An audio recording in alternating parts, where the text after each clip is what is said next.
ఇది గుర్తుపెట్టుకోవాల్సిన అంశం. 15 నెలల తర్వాత కొత్త ఆలోచన ఏమైనా మొదలు పెట్టారా జగన్మోహన్ రెడ్డి గారు అనేది? కొన్ని ఉద్యమాలకి ఇవన్నీ సీనియర్ నేతలు ఇంకా జిల్లాల్లో సరిగ్గా పుంజుకోలేకపోతున్నారు.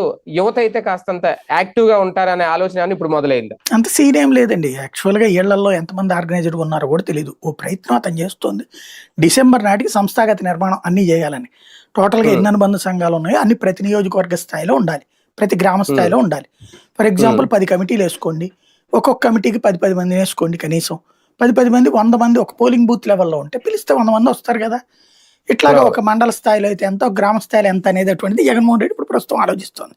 బట్ అది ప్రొఫెషనల్ గా చేస్తున్నారు తప్పించి పొలిటికల్ గా చేయట్లా. అవి పొలిటికల్ గా జరగాలి. రాజకీయ పార్టీలు రాజకీయం చేయాలి. అదేదో కార్పొరేట్ విద్యా సంస్థలు చేసినట్టు చేస్తే అట్లా కార్పొరేట్ సంస్థలు చేస్తున్నాయి.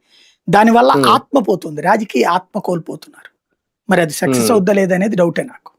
స్థానిక ఎన్నికలను దృష్టిలో పెట్టుకుని ఎంతవరకు ముందుకెళ్తున్నారు అనుకోవాలి ఈ నిర్ణయాల వెనక? అసలు అంత పెద్ద ఆలోచిస్తున్నట్టు ఏం కనిపించట్లేదు. లేకపోతే ఈ పాటికి అంటే ఎట్లాగో ఇది అయిపోతుందిలే అనే లెక్కన ఉన్నట్టున్నారు. కానీ ఇప్పుడు ఇట్లా జరిగితే జరగదు.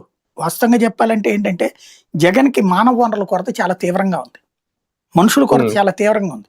ఇంకోటి ఏంటంటే పార్టీ ఆర్గనైజ్డ్ సిస్టమ్ ఫెయిల్యూర్ ఉంది. అంటే ఇప్పుడు తెలుగుదేశానికి కోఆర్డినేట్ చేయడానికి 100 మంది ఉంటారు.